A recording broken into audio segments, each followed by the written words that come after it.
অর্ধবার্ষিক পরীক্ষা 2024 তোমরা যারা অষ্টম শ্রেণীতে পড়াশোনা করো তোমাদের ইসলাম ও নৈতিক শিক্ষা আমরা যে কুয়েশনগুলো দিব এই যে দেখো উত্তর সহকারে রাখছি যেন তোমাদের শিখতে অনেক সহজ হয় শিক্ষার্থী বন্ধুরা। হ্যাঁ, তোমাদের 100 মার্কের ইসলাম ও নৈতিক শিক্ষা পরীক্ষা হয়ে থাকে সম্পূর্ণ 100 মার্কের। আজকে সাজেশন দিব। তোমরা মনে করো এই প্রশ্নটা হুবহু তোমাদের পরীক্ষায় আসছে, এই ভেবে সম্পূর্ণ ক্লাসটা আজকে মনোযোগ সহকারে এমসিকিউ তাইকে ধইরা সবগুলা শিখতে পারবা। তো শিক্ষার্থী বন্ধুরা চলো আমরা দেখি 1 নাম্বার ইসলামের প্রথম বৃত্তি কি? ইসলামের প্রথম বৃত্তি হলো আখাই। তো তোমাদের এটা মনে করো এমসিকিউটা এসে পড়ছে পরীক্ষায়, ঠিক আছে?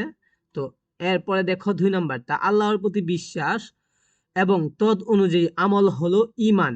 এরপরে দেখো ইমান শব্দের শাব্দিক অর্থ কি? এটা হলো দুর্বিশ্বাস। এরপরে দেখো মুসলমান জাতির ধর্মগ্রন্থ কোনটি? মুসলমান জাতির ধর্মগ্রন্থ কুরআন, এটা তোমরা জানো। মুনাফিকদের নির্দেশ, হ্যাঁ নির্দেশন হলো, এটা তিনটা সঠিক। যা বলবে মিথ্যা বলবে। মুনাফিকরা তিনটা হ্যাঁ কি করবে? নিয়ম ভাঙবে। একটা হলো মিথ্যা বলবে, যা বলবে, তারপর ওয়াদা ভঙ্গ করবে, এরপরে আমানতের কিয়ানত করবে। এটা হলো তিনটা লক্ষণ, ঠিক আছে? কার লক্ষণ? মুনাফিকের লক্ষণ। সকল প্রয়োজন ও চাহিদার ঊর্ধ্বে আল্লাহ তাআলা।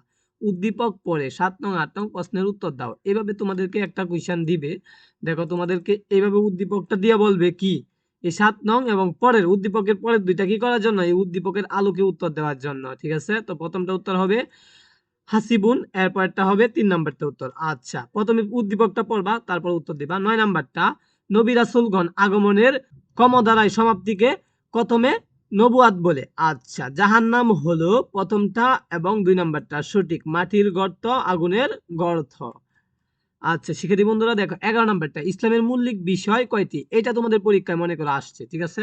ইসলামের মৌলিক বিষয় কয়টি? 5টি। আচ্ছা শিক্ষার্থী বন্ধুরা পরে দেখো যাকাত দেওয়া কোন ধরনের ইবাদত? যাকাত ফরজ ইবাদত, ঠিক আছে? সালাত, যাকাত, হজ এগুলা হলো তোমার কি ফরজ ইবাদত, ঈমান। আচ্ছা দেখো 13 নাম্বারটা যাকাতকে এজন্য যাকাত বলা হয় যে তা সমাজের কি করে? সম্পদ বৃদ্ধি করে এবং সম্পদ পবিত্র করে। আচ্ছা পরে দেখো আরেকটা উদ্দীপক দিছে, এই উদ্দীপকটা মনোযোগ সহকারে পড়বা, পড়ে কি করবে? এটা আনসার দিবা।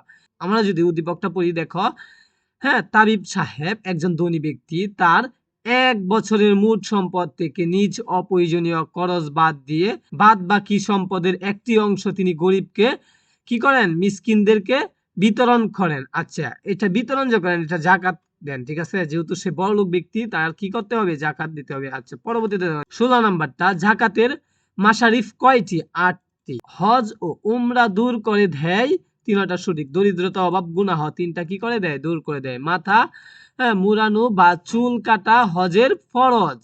সন্তানের আকিকার মাধ্যমে কি হয়? আল্লাহ সন্তুষ্টি পাওয়া যায়। এরপরে দেখো 3 নাম্বারটা সন্তান বিপদ আপদ দূর হয়। আচ্ছা শিক্ষার্থী বন্ধুরা পরবর্তীতে দেখো জিলহজ মাসের কোন তারিখে কুরবানি করা উত্তম? 10 তারিখে কুরবানি করা উত্তম জিলহজ মাসের, ঠিক আছে? কোনটি মাদানী সূরার বৈশিষ্ট্য? যাকাত হলো মাদানী সূরার বৈশিষ্ট্য। মাক্কি সূরার সংখ্যা কতটি? মাক্কি সূরার সংখ্যা 86টি, ঠিক আছে? মনে রাখবা মাক্কি সূরার সংখ্যা কতটি? 86টি। তারপরে কুরআনের নির্দেশ পালনকারী, এটা দুইটা সঠিক, ঠিক আছে? নিয়ম অনুবর্তিতা, এরপর দুর্নীতি মুক্ত হওয়া। আচ্ছা পরবর্তীতে দেখো শিক্ষার্থী বন্ধুরা নাফিসা পবিত্র কুরআন তেলাওয়াতের সময় নুন সাকিনের পরে লাম অক্ষর পেল, তাকে কোন হুকুম অনুসরণ করতে হবে? হ্যাঁ ঈদগার হুকুম অনুসরণ করতে হবে। ঈদগামের ফরজ 6টি। এরপর দেখো কবির সূরা আল কাদর তেলাওয়াত করলো, সে কতটি আয়াত তেলাওয়াত করলো? 5টি আয়াত, ঠিক আছে? জিলহজ শব্দের অর্থ কি?